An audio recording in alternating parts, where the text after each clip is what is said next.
എല്ലാവർക്കും മറ്റൊരു ക്ലാസ്സിലേക്ക് സ്വാഗതം. നമ്മൾ റിവിഷൻ ക്ലാസ് ആണ്. ഇന്ന് നമ്മൾ AC ഓൾട്ടർനേറ്റിംഗ് കറണ്ട് എന്ന് പറയുന്ന ചാപ്റ്റർ ആണ് ഇന്ന് റിവൈസ് ചെയ്യാൻ പോകുന്നത്.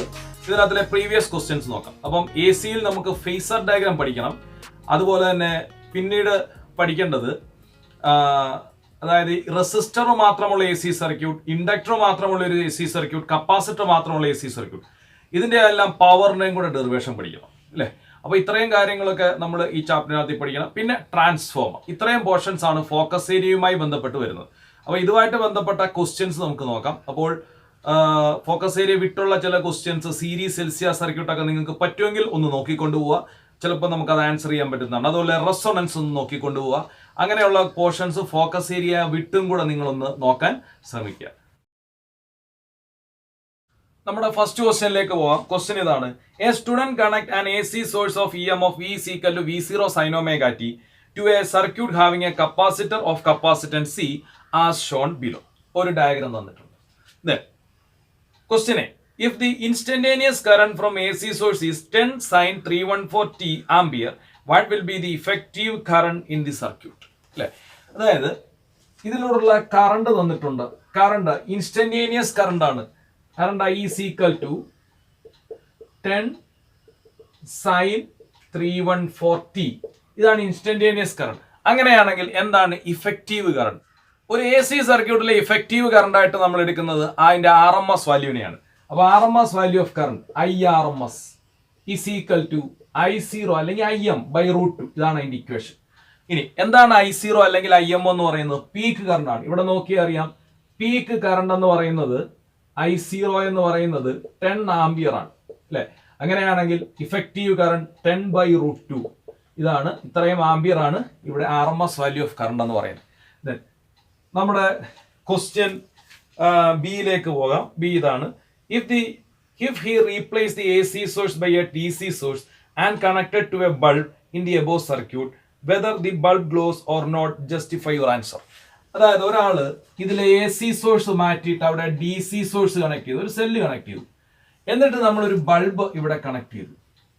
ഈ ബൾബ് കത്തുമോ ഇല്ലയോ എന്നാണ് ക്വസ്റ്റ്യൻ അല്ലേ. നമുക്കറിയാം കപ്പാസിറ്ററിന്റെ റെസിസ്റ്റൻസ്, അതാണ് capacitive reactance. XC is equal to 1/C omega. ഇതാണ് കപ്പാസിറ്റീവ് റിയാക്ടൻസ് എന്ന് പറയുന്നത്. ഇനി ഒമേഗ എന്ന് പറഞ്ഞാൽ 2πf ആണ്. അപ്പം 1/2πf × C. ഇതാണ് കപ്പാസിറ്ററിന്റെ റിയാക്ടൻസ് എന്ന് പറഞ്ഞാൽ റെസിസ്റ്റൻസ് എന്ന് പറയുന്നത്. അപ്പോൾ ഫ്രീക്വൻസിയും കപ്പാസിറ്റീവ് റിയാക്ടൻസും ഇൻവേഴ്സ്ലി പ്രൊപ്പോർഷണൽ ആണ്. ഫ്രീക്വൻസി കുറഞ്ഞു കഴിഞ്ഞാൽ കപ്പാസിറ്റീവ് റിയാക്ടൻസ് കൂടുതലായിരിക്കും. ഇനി നോക്കാം, നമുക്കറിയാം ഡയറക്റ്റ് കറണ്ടിന്റെ ഫ്രീക്വൻസി 0 ആണ്. ഡയറക്റ്റ് കറണ്ടിന്റെ frequency F is equal to 0. അങ്ങനെയാണെങ്കിൽ XC is equal to 1/0 എന്ന് പറയും. എന്ന് പറഞ്ഞാൽ ഇൻഫിനിറ്റി അല്ലെ. ഇൻഫിനിറ്റി ആണ് ഇതിന്റെ റിയാക്ടൻസ് എന്ന് പറഞ്ഞാൽ ഭയങ്കര റെസിസ്റ്റൻസ് ആണ്. എന്ന് പറഞ്ഞാൽ ഒട്ടും കറണ്ട് കടന്നു പോകത്തില്ല, ബൾബ് കത്തത്തില്ല ഇല്ലേ. അപ്പോൾ ആൻസർ ഇത്രയേ ഉള്ളൂ. Capacitive reactance is inversely proportional to frequency. Frequency of DC is 0. Hence capacitor offers high reactance to DC. DCയോടെ വളരെ റിയാക്ടൻസ് കൂടുതലാണ് കപ്പാസിറ്ററിന്. അതുകൊണ്ട് എന്താണ്, ബൾബ് എന്ത് ചെയ്യത്തില്ല, ഗ്ലോ ചെയ്യത്തില്ല ഇല്ലേ. ഇതാണ് ആൻസർ. ഇനി നമ്മുടെ C ക്വസ്റ്റ്യൻ നമുക്ക് നോക്കാം. ഇതിനോടുള്ള C ക്വസ്റ്റ്യൻ ഇതാണ്: in the circuit shown above, find the expression for the instantaneous current through the capacitor. Instantaneous current equation derive ചെയ്യാൻ അത് നമ്മൾ പഠിച്ചിട്ടുള്ളതാണ്. ഇൻസ്റ്റന്റേനിയസ് കറണ്ടിന്റെ ഇക്വേഷൻ ഡിറൈവ് ചെയ്യാൻ കപ്പാസിറ്ററിലേത് അത് ഡയറക്റ്റ് ക്വസ്റ്റ്യൻ ആണ്. Current I is equal to IM sin omega t plus π/2 എന്ന് പറയുന്ന equation എന്ന് പറഞ്ഞാൽ കപ്പാസിറ്ററിനകത്തിലെ കറണ്ട് വോൾട്ടേജിനേക്കാളും ലീഡ് ചെയ്യും. വോൾട്ടേജ് നമുക്ക് തന്നിട്ടുണ്ടായിരുന്ന ക്വസ്റ്റ്യനിൽ V is equal to VM sin omega t. ഇതായിരുന്നു വോൾട്ടേജ്. അപ്പം വോൾട്ടേജിനേക്കാളും 90 ഡിഗ്രി കൂടുതൽ ലീഡ് ചെയ്യും ആര്, അല്ലെങ്കിൽ കപ്പാസിറ്ററിലെ കറണ്ട് വോൾട്ടേജിനേക്കാളും ലീഡ് ചെയ്യും. അപ്പൊ അതാണ് ഈ ഇക്വേഷൻ. അപ്പൊ അത് ഡിറൈവ് ചെയ്യാനാണ് ഡയറക്റ്റ് ക്വസ്റ്റ്യൻ ആണ്. ദെൻ ഇതിന്റെ കൂടെ ഉള്ള D ക്വസ്റ്റ്യൻ, ക്വസ്റ്റ്യൻ D ഇതാണ്: find the average power consumed in the above circuit. അതായത് ഒരു കപ്പാസിറ്റർ മാത്രമുള്ള ഒരു AC സർക്യൂട്ടിലെ ആവറേജ് പവർ, അതിന്റെ ഡെറിവേഷൻ നമ്മൾ പഠിച്ചിട്ടുള്ളതാണ്. ആവറേജ് പവർ നമുക്ക് ചെയ്ത് നോക്കുമ്പോൾ 0 കിട്ടും ഇല്ലേ. അത് ഡിറൈവ് ചെയ്ത് കാണിക്കണം, ആവറേജ് പവറിന്റെ ഡെറിവേഷൻ. ഇത് രണ്ടും ഇമ്പോർട്ടന്റ് ആണ്. ഡയറക്റ്റ് ക്വസ്റ്റ്യൻസ് ആണ് ഇത് രണ്ടും, ലെറ്റക്സിനകത്തിൽ ഉള്ളതാണ് അല്ലെ. അപ്പൊ അത് നന്നായിട്ട് ചെയ്ത് പഠിക്കുക. അതായത് എന്താണ്, an AC circuit containing and A capacitor ഉള്ളി എന്ന് പറയുന്ന പോർഷനിനകത്തുണ്ട്. അതിനകത്തിലെ ഇഫക്റ്റീവ് കറണ്ടിന്റെ അല്ലെങ്കിൽ ഒരു വോൾട്ടേജ് എന്നിട്ട് അതിനനുസരിച്ച് കറസ്പോണ്ടിങ് ആയിട്ടുള്ള കറണ്ടിന്റെ ഇക്വേഷൻ ഡെറിവ് ചെയ്യാൻ, അതുപോലെ തന്നെ അതിന്റെ ആവറേജ് പവർ കണ്ടുപിടിക്കാനുള്ള ഡെറിവേഷൻ അതിനകത്തിലുണ്ട്. അത് രണ്ടും നിങ്ങൾ പഠിച്ചോണം. നമ്മുടെ രണ്ടാമത്തെ ക്വസ്റ്റ്യൻ നോക്കാം. സെക്കൻഡ് ക്വസ്റ്റ്യനിലെ question, fill in the blanks. If omega is the angular frequency of AC, then the reactance offered by inductance L and capacitance C are respectively XL is equal to dash, XC is equal to dash. അല്ലെ, അതിന്റെ equation എഴുതാനാണ്. എക്സലിന്റെ equation എന്താണ്? L omega. എക്സിയുടെ equation 1/C omega. അല്ലെ, ഇതിന്റെ equation എഴുതാനാണ് first question. ഇതിന്റെ ഉള്ള ക്വസ്റ്റ്യൻ ബി ഇതാണ്. An electric bulb B and a parallel plate capacitor C are connected in series as shown in figure. The bulb glows with some brightness. How will the glow of the bulb affected on introducing a dielectric slab between the plates of the capacitor? Give reason in support of your answer. Question ഇതാണ്. അതായത് ഒരു bulb ഇവിടെ connect ചെയ്തിട്ടുണ്ട്, ഒരു AC supply ആണ്, ഒരു capacitor ഉണ്ട്. ഈ കപ്പാസിറ്ററിനകത്തിൽ ഒരു ഡൈലക്ട്രിക് മീഡിയം വെക്കുന്നു. നമുക്കറിയാം, ഒരു കപ്പാസിറ്ററിൽ ഡൈലക്ട്രിക് മീഡിയം വെച്ചാൽ പുതിയ കപ്പാസിറ്റൻസ് എന്ന് പറഞ്ഞാൽ പഴയ കപ്പാസിറ്റന്റിന്റെ K ടൈംസ് കൂടുതലായിരിക്കും. അപ്പൊ ഇതിനകത്തിൽ വെച്ചിരിക്കുന്ന ഡൈലക്ട്രിക് മീഡിയത്തിന്റെ ഡൈലക്ട്രിക് കോൺസ്റ്റന്റ് ആണ് K. അപ്പോൾ 5 ഡൈലക്ട്രിക് കോൺസ്റ്റന്റ് ഉള്ള ഒരു മീഡിയം വെച്ചാൽ കപ്പാസിറ്റൻസ് 5 ടൈംസ് കൂടും. ഇനി കപ്പാസിറ്റൻസ് കൂടിയാൽ ഈ സർക്യൂട്ടിലുള്ള കറണ്ടിന് എന്ത് സംഭവിക്കും നമുക്ക് നോക്കാം. അപ്പം capacitive reactance Xc is equal to 1/C omega എന്നാണ്, അല്ലെ? അപ്പോൾ കപ്പാസിറ്റൻസ് കൂടിയ കപ്പാസിറ്റീവ് റിയാക്ടൻസ് കുറയും. റിയാക്ടൻസ് എന്ന് പറഞ്ഞാൽ റെസിസ്റ്റൻസ് ആണ്. റെസിസ്റ്റൻസ് കുറഞ്ഞാൽ കറണ്ട് കൂടുതൽ ഫ്ലോ ചെയ്യും. ഫ്ലോ ചെയ്താൽ ബൾബ് കൂടുതൽ എന്താണ്? ബ്രൈറ്റ്നെസ് കാണിക്കും, അല്ലെ? അപ്പം ബൾബിന്റെ ഗ്ലോ എന്ത് ചെയ്യും? ഇൻക്രീസ് ചെയ്യും. അപ്പം കാരണം എന്ന് പറഞ്ഞു കഴിഞ്ഞാൽ ഡൈലക്ട്രിക് മീഡിയം വെച്ച് കഴിഞ്ഞാൽ എന്ത് സംഭവിക്കും? കപ്പാസിറ്റൻസ് ഇൻക്രീസ് ചെയ്യും. കപ്പാസിറ്റൻസ് ഇൻക്രീസ് ചെയ്ത് കഴിഞ്ഞാൽ എന്ത് സംഭവിക്കും? കപ്പാസിറ്റീവ് റിയാക്ടൻസ് ഡിക്രീസ് ചെയ്യും. കപ്പാസിറ്റീവ് റിയാക്ടൻസ് കുറഞ്ഞാൽ എന്ത് ചെയ്യും? കറണ്ട് കൂടും. കറണ്ട് കൂടിയാൽ ബൾബിന്റെ ബ്രൈറ്റ്നസ് കൂടും. ഇതുപോലെ തന്നെ ഇതിന്റെ കൂടെ ചിലപ്പോൾ ഒരു ക്വസ്റ്റ്യനൂടെ ചോദിക്കാറുണ്ട്. ഇവിടെ നമ്മൾ ഒരു വേരിയബിൾ റെസിസ്റ്റൻസ് കൂടെ വെച്ചു, ഒരു വേരിയബിൾ റെസിസ്റ്റൻസ്. എന്നിട്ട് ഈ വേരിയബിൾ റെസിസ്റ്റൻസ് കൂട്ടിയാൽ എന്ത് സംഭവിക്കും? അത് സ്വാഭാവികമായിട്ടും നമുക്കറിയാം, വേരിയബിൾ റെസിസ്റ്റൻസ് കൂട്ടിയാൽ കറണ്ട് കുറയും, അങ്ങനെ ബ്രൈറ്റ്നസ് കുറയും. അങ്ങനെ നമുക്ക് വേണമെങ്കിൽ ഒരു ക്വസ്റ്റ്യൻ അഡീഷണൽ ആയിട്ട് ഇതിൻ്റെ കൂടെ ചേർക്കാം. ചിലപ്പോഴൊക്കെ അങ്ങനെ ഒരു ക്വസ്റ്റ്യനൂടെ ചോദിച്ചിട്ടുണ്ട്. അപ്പോൾ നമുക്കിപ്പം ചോദിച്ച ക്വസ്റ്റ്യൻ്റെ ആൻസർ ബ്രൈറ്റ്നസ് ഇൻക്രീസ് ചെയ്യും എന്നുള്ളതാണ്, അല്ലേ? അടുത്തത് മൂന്നാമത്തെ ക്വസ്റ്റ്യൻ. അതിന്റെ സബ് ക്വസ്റ്റ്യൻസ് ഒന്നും ഞാൻ വായിക്കുന്നില്ല, കാരണം ഫോക്കസ് ഏരിയയിൽ നിന്ന് മാറിയുള്ള ക്വസ്റ്റ്യൻസ് ആണ്. നമ്മൾ അതിനകത്തിലെ ഫസ്റ്റ് ക്വസ്റ്റ്യൻ മാത്രം എടുക്കുന്നു. ക്വസ്റ്റ്യൻ ഇതാണ്: state the law which govern the working of A generator. ഒരു AC ജനറേറ്ററിന്റെ വർക്കിങ്ങിന് പിന്നിലുള്ള ലോ ഏതാണ്? അതായത് Faraday's law of electromagnetic induction, അല്ലേ? അപ്പോൾ ഫാരഡേയുടെ ഇലക്ട്രോമാഗ്നറ്റിക് ഇൻഡക്ഷൻ എന്ന് പറയുന്ന ലോ ആണ് എന്തിന്റെ പിന്നിലുള്ളത്? ഈ ജനറേറ്ററിന്റെയും അല്ലെങ്കിൽ ഇലക്ട്രിക് ജനറേറ്ററിന്റെയും ഒക്കെ വർക്കിങ്ങിന് പിന്നിലുള്ള പ്രിൻസിപ്പിൾ എന്ന് പറയുന്നത്, അല്ലെങ്കിൽ ലോ എന്ന് പറയുന്നത് ഏതാണ്? Faraday's law of electromagnetic induction. അടുത്തായിട്ട് നമ്മുടെ ക്വസ്റ്റ്യൻ നമ്പർ 4 എന്താണെന്ന് നോക്കാം. Question number 4: An AC generator is used to convert mechanical energy into electrical energy. AC generator mechanical energy electrical energy ആക്കും. Question: but what does A transformer do? എന്താണ് transformer ചെയ്യുന്നതെന്ന്? എന്താണ് transformer ചെയ്യുന്നത്? It is step up or step down AC voltage. AC വോൾട്ടേജിനെ അത് കൂട്ടുകയോ കുറയ്ക്കുകയോ ചെയ്യുക. അതാണ് ആര് ചെയ്യുന്നത്? ട്രാൻസ്ഫോമർ ചെയ്യുന്നത്. Then question B: what are the different types of transformers? പലതരത്തിലുള്ള ട്രാൻസ്ഫോമറുകൾ ഏതൊക്കെയാണ്? Different types of transformers. ഒന്ന് സ്റ്റെപ്പ് അപ്പ് ട്രാൻസ്ഫോമറും ഒന്ന് സ്റ്റെപ്പ് ഡൗൺ ട്രാൻസ്ഫോമറും, അല്ലേ? Then transformer which increase the AC voltage is known as step up transformer, and A transformer which decrease the AC voltage is known as A step down transformer. അങ്ങനെ രണ്ട് രീതിയിലുള്ള transformer ആണ്. അപ്പോൾ അതിന്റെ വൈൻഡിങ്ങും ഒക്കെ നോക്കിക്കോണം. എവിടെയാണ് വൈൻഡിങ്സ് കൂടുതൽ, എവിടെയാണോ വോൾട്ടേജ് കൂടുതൽ അവിടെ വൈൻഡിങ്സ് കൂടുതലായിരിക്കും. വോൾട്ടേജ് കൂടിയെടുത്ത് കറണ്ട് കുറവായിരിക്കും. അതുകൊണ്ട് അവിടെ തിൻ വയേഴ്സ് യൂസ് ചെയ്താൽ മതി. അതുപോലെ തന്നെ വോൾട്ടേജ് കുറഞ്ഞെടുത്ത് കറണ്ട് കൂടുതലായിരിക്കും, അവിടെ തിക്ക് വയർ യൂസ് ചെയ്യണം, അല്ലേ? അതൊക്കെ നമ്മൾ ഓർത്ത് വെച്ചേക്കണം ട്രാൻസ്ഫോമറുമായിട്ട് ബന്ധപ്പെട്ട്. അടുത്ത നമ്മുടെ 5th ക്വസ്റ്റ്യൻ ആണ്. Question 5: transformers either increase or decrease AC voltage. Question: state the principle of a transformer. ട്രാൻസ്ഫോമറിന്റെ പ്രിൻസിപ്പിൾ എന്താണ്? Mutual induction. മ്യൂച്വൽ ഇൻഡക്ഷൻ ഇതാണ് ട്രാൻസ്ഫോമറിന്റെ വർക്കിംഗ് പ്രിൻസിപ്പിൾ. എന്താണ്? Mutual induction. ഇനി question B: explain with the help of a labelled diagram the working of a transformer. ഒരു ട്രാൻസ്ഫോമറിന്റെ working ഒരു labelled diagram ഉപയോഗിച്ചിട്ട് എക്സ്പ്ലെയിൻ ചെയ്യാം അല്ലെ. അപ്പൊ നമ്മൾ ട്രാൻസ്ഫോമറിന്റെ ഒരു ഡയഗ്രാം വരയ്ക്കുക അല്ലെ. അപ്പൊ അതിന് പ്രൈമറി ഉണ്ട്, സെക്കൻഡറി ഉണ്ട്. ഇൻപുട്ട് ആണ് പ്രൈമറി, അവിടുത്തെ വോൾട്ടേജ് ആണ് വി പി. ഔട്ട്പുട്ട് ആണ് സെക്കൻഡറി, അവിടുത്തെ വോൾട്ടേജ് ആണ് വി എസ്. പ്രൈമറിയിലെ number of turns N S, സെക്കൻഡറിയിലെ നമ്പർ ഓഫ് ടേൺസ് പ്രൈമറിയിലെ number of turns N B, സെക്കൻഡറിയിലെ number of turns N S അല്ലെ. ഇത്രയും കൂടും. ഇനി നമുക്കറിയാം പ്രൈമറിയിലെ ഫ്ലെക്സും സെക്കൻഡറിയിലെ ഫ്ലെക്സും ഈക്വൽ ആയിരിക്കും അല്ലെ. ഒരു ഐഡിയൽ ട്രാൻസ്ഫോമറിന്റെ കേസിൽ പ്രൈമറിയിലെ ഫ്ലെക്സ് 5 ആണെങ്കിൽ സെക്കൻഡറിയിലെ ഫ്ലെക്സും 5 ആയിരിക്കും അല്ലെ. അങ്ങനെയാണെങ്കിൽ പ്രൈമറിയിലെ ഇൻഡ്യൂസ്ഡ് ഇഎംഎഫ് ഇൻ പ്രൈമറി നമുക്കതിനെ എപ്സിലോൺ പി എന്ന് കൊടുക്കാം അല്ലെ.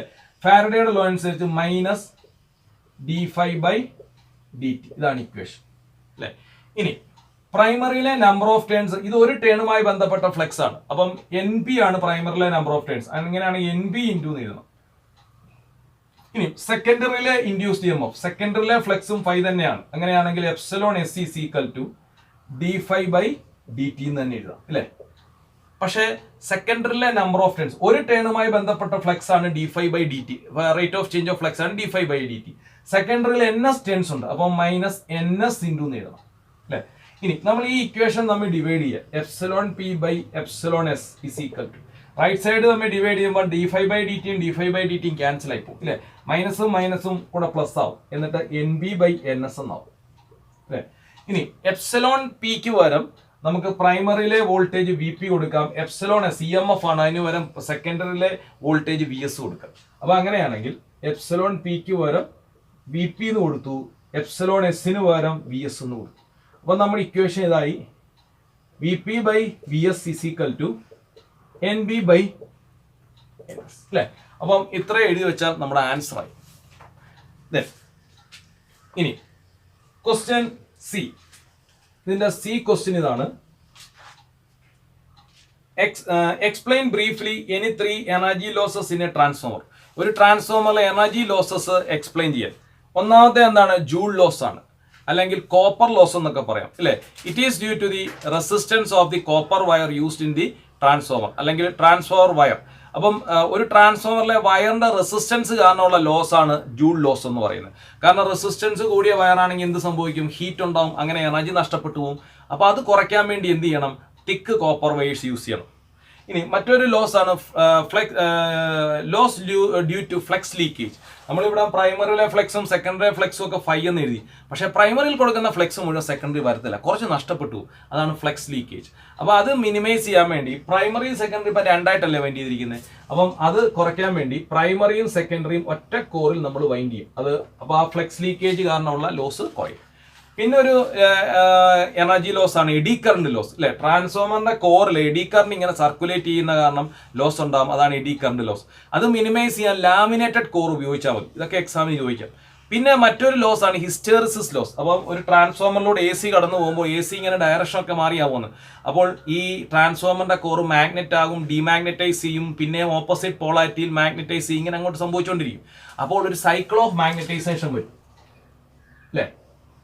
അപ്പം അത് കാരണം നഷ്ടപ്പെടുന്ന എനർജിയാണ് ഹിസ്റ്റെറിസിസ് ലോസ് എന്ന് പറയുന്നത്. ഹിസ്റ്റെറിസിസ് ലോസ് കുറയ്ക്കാൻ വേണ്ടി ലോ ഹിസ്റ്റെറിസിസ് ലോസ് ഉള്ള മെറ്റീരിയൽ ഉപയോഗിച്ചാൽ മതി. അതിന് എക്സാമ്പിളാണ് സോഫ്റ്റ്വെയർ. അപ്പം നമുക്ക് എക്സാമിന് ചിലപ്പോൾ ഹിസ്റ്റെറിസിസ് കർപ്പ് ഇപ്പം ഫോക്കസ് ഏരിയയിലില്ല, ആംഗ്സ് ആൻഡ് മാറ്റർ എന്ന് പറയുന്ന ചാപ്റ്റർ ഉള്ളതായിരുന്നു. ഇപ്പം അതിവിടെ ഇല്ല, അതുകൊണ്ട് ഞാൻ ജസ്റ്റ് ഒന്ന് വരച്ച് കാണിക്കാം. അപ്പം അതായത് 2 ഗ്രാഫ് തന്നിട്ട് ഇതിൽ ഏത് മെറ്റീരിയലാണ് ട്രാൻസ്ഫോമറിന്റെ കോർ ഉണ്ടാക്കാൻ സ്യൂട്ടബിൾ എന്ന് ചോദിച്ചാൽ നിങ്ങൾ ഘനം കുറഞ്ഞ ഗ്രാഫ് അങ്ങ് എടുക്കുക. എന്ന് പറഞ്ഞാൽ ആ ഗ്രാഫിലുള്ള മെറ്റീരിയലിന് ഹിസ്റ്റെറിസിസ് ലോസ് കുറവായിരിക്കും, എനർജി ലോസ് കുറവായിരിക്കും. അപ്പം ഇതാണ് സോഫ്റ്റ്വെയർ കോർ ആണ് സാധാരണ ട്രാൻസ്ഫോമറിന്റെ കോർ ഉണ്ടാക്കാൻ വേണ്ടി ഉപയോഗിക്കുന്നത്. സ്റ്റീൽ, ഇത് സ്റ്റീലിന്റെ ഗ്രാഫാണെന്ന് വെച്ചാൽ സ്റ്റീലിനെ നമ്മൾ ഉപയോഗിക്കാറില്ല, കാരണം ഹിസ്റ്റെറിസിസ് ലോസ് കൂടുതലാണ്. അപ്പോൾ ഹിസ്റ്റെറിസിസ് ലോസ് കുറഞ്ഞ മെറ്റീരിയൽ വേണം ട്രാൻസ്ഫോമറിന്റെ കോർ ഉണ്ടാക്കാൻ ഉപയോഗിക്കാൻ. അപ്പം എന്തൊക്കെയാണ് എനർജി ലോസസ് എന്നും അതിനെ എങ്ങനെ നമുക്ക് മിനിമൈസ് ചെയ്യാമെന്നും എക്സാമിന് ചോദിക്കാം. അപ്പോൾ അത് രണ്ടും ക്ലിയർ ആയിട്ട് പഠിച്ചു വെച്ചേക്കുക. ഇനി നമ്മുടെ 6th ക്വസ്റ്റ്യൻ ആണ്. ക്വസ്റ്റ്യൻ ഇതാണ്: the core of a transformer has the following properties.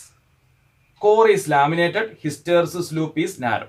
Explain the significance of each property. അല്ലേ, അതായത് ഒരു ട്രാൻസ്ഫോമറിന്റെ കോർ ലാമിനേറ്റഡ് ആയിരിക്കും. എന്തിനു വേണ്ടിയാണ് ലാമിനേറ്റഡ് ആക്കുന്നത്? ടു റെഡ്യൂസ് എഡി കറന്റ്, അല്ലെ? To reduce eddy current. Eddy current minimise ചെയ്യാൻ വേണ്ടിയാണ് കോർ ലാമിനേറ്റ് ചെയ്യുന്നത്. രണ്ടാമത് ചോദിച്ചിരിക്കുന്നത് ഹിസ്റ്റെറിസിസ് ലൂപ്പ് നാരോ ആണ്, അല്ലേ? അപ്പം വളരെ നാരോ ആയിട്ടുള്ള ഹിസ്റ്റെറിസിസ് ലൂപ്പ് ഉള്ള മെറ്റീരിയൽസ് ആണ് ട്രാൻസ്ഫോമറിന്റെ കോർ ഉണ്ടാക്കാൻ വേണ്ടി ഉപയോഗിക്കുന്നത്. എന്തുകൊണ്ടാണ്?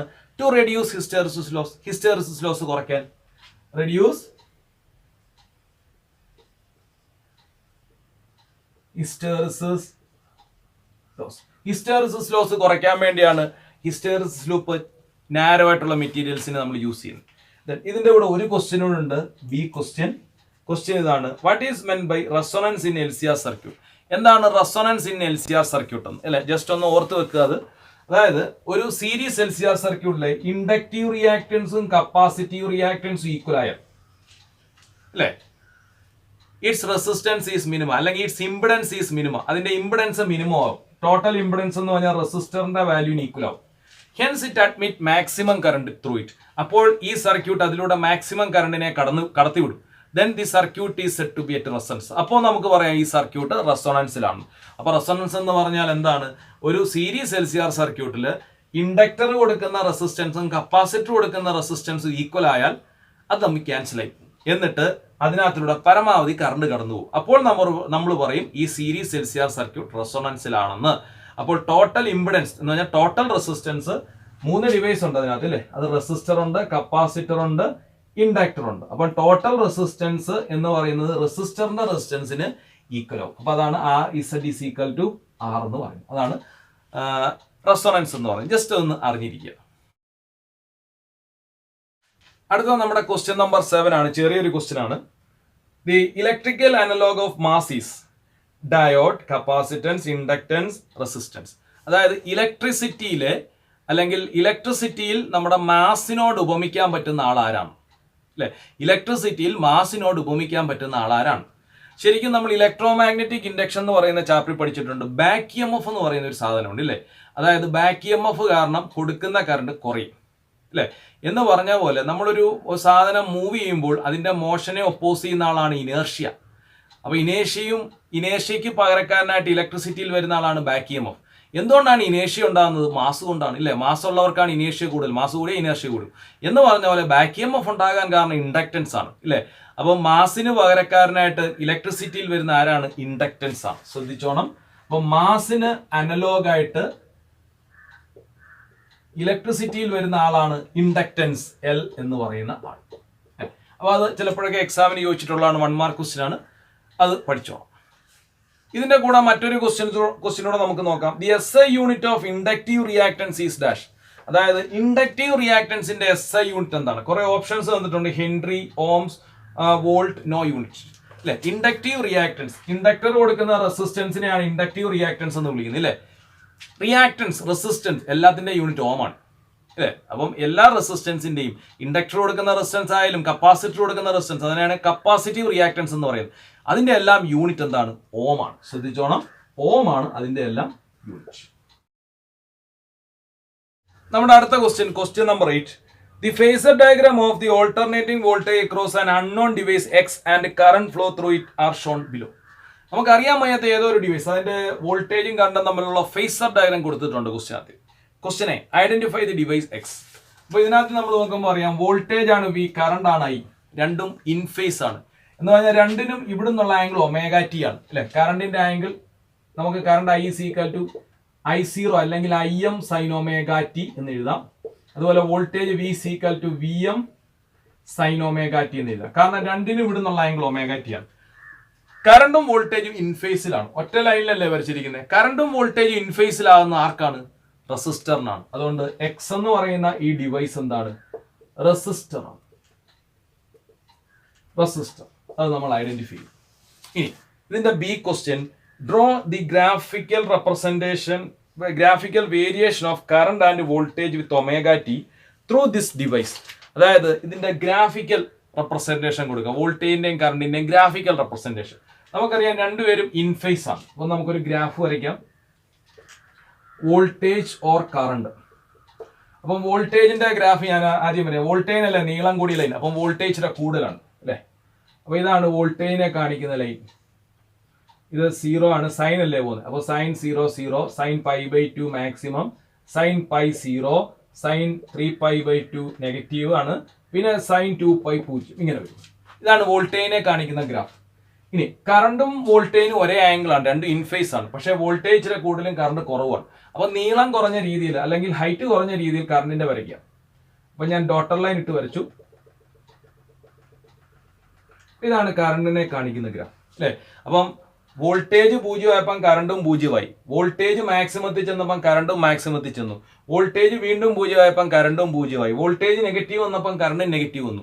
എന്ന് പറഞ്ഞാൽ വോൾട്ടേജ് പോകുന്ന സ്ഥലങ്ങളിലെല്ലാം അതിനോടൊപ്പം തന്നെ ആരും പോകുന്നുണ്ട്, കറണ്ടും പോകുന്നുണ്ട്. രണ്ടിന്റെ വാല്യൂ ഈക്വൽ അല്ല ഓരോ സ്ഥലത്ത് അല്ലേ. ഇപ്പം നിങ്ങൾ 10th പഠിച്ചപ്പോൾ നിങ്ങളുടെ സുഹൃത്തും 10th, നിങ്ങൾ +2 പഠിച്ചപ്പോൾ നിങ്ങളുടെ സുഹൃത്തും +2 എന്ന് പറഞ്ഞ പോലെ രണ്ട് ഇൻഫേസ് ആണ്. വോൾട്ടേജ് മാക്സിമത്തിൽ വരുമ്പോൾ കറണ്ടും മാക്സിമത്തിൽ വരുന്നു അല്ലേ. അപ്പൊ അതാണ് ഇൻഫേസ് ആയിട്ടുള്ള രണ്ടുപേര്. വോൾട്ടേജും കറണ്ടും ഇൻഫേസ് ആയിട്ട് എന്തിനാ വരുന്നത്? റെസിസ്റ്റർ. അപ്പൊ അതിലൂടെയുള്ള വോൾട്ടേജിന്റെയും കറണ്ടിന്റെയും വേവ് റെപ്രസെന്റേഷൻ ആണ് നമ്മളിപ്പോൾ വരച്ചിരിക്കുന്നത്. നമ്മുടെ 9th ക്വസ്റ്റ്യനിലേക്ക് പോകാം. 9th ക്വസ്റ്റ്യനകത്തിൽ ഒരു ഗ്രാഫ് തന്നിട്ടുണ്ട്. ക്വസ്റ്റ്യനെ a device X is connected to an A C source V is equal to V0 sin omega t. The variation of voltage, current and power in one cycle is shown in the following graph.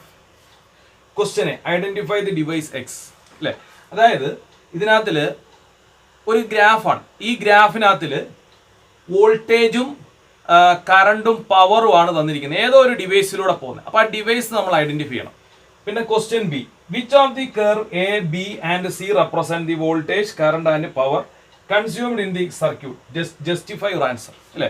അപ്പൊ ഇതിനകത്തിൽ ആരാണ് voltage, ആരാണ് current, ആരാണ് power, ഇത് identify ചെയ്യണം. അപ്പൊ നമുക്ക് ആദ്യം ഒരു കാര്യം ചെയ്യാം. രണ്ടാമത്തെ ക്വസ്റ്റ്യൻ ആദ്യം ഒന്ന് ആൻസർ ചെയ്ത് നോക്കാം അല്ലെ. നമുക്ക് വോൾട്ടേജിന് ഇക്വേഷൻ തന്നിട്ടുണ്ട്. വോൾട്ടേജിന്റെ equation V0 sin omega t എന്നാണ്.